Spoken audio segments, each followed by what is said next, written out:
ধৈর্য। ধৈর্য হচ্ছে মানুষের এমন একটা গুণ যার কারণে সে অসুন্দর ও খারাপ কাজ থেকে বিরত থাকে। এটি মানুষের একটি অন্তর্গত শক্তি, যা দিয়ে সে নিজেকে সুস্থ ও সুরক্ষিত রাখতে পারে। আমরা অল্পতেই ধৈর্য হারিয়ে ফেলি। আমরা সবসময় মনে মনে বলে থাকি, আল্লাহ কেন আমাকে সাহায্য করছেন না।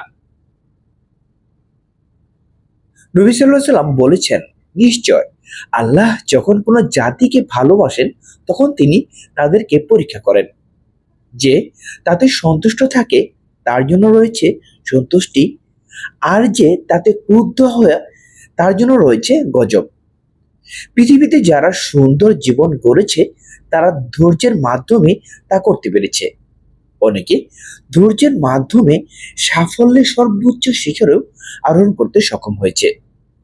এ ধরনের ব্যক্তি যেমন দুঃসময়ে ধৈর্য ধারণ করে, তেমনি সুসময় এলে আল্লাহর শুকরিয়া আদায় করে। ধৈর্য ধারণ করলে সুখ ও প্রশান্তি আসবেই। যেমনি ভাবে আল্লাহ তাআলা পবিত্র কুরআনের সূরা তালাকের ৭ নম্বর আয়াতে বলেছেন, আল্লাহ শিগগিরই কষ্টের পর দেবেন স্বস্তি। এই আয়াতেও এটা স্পষ্ট যে কষ্টের পর সুখ ও স্বস্তি আসবেই।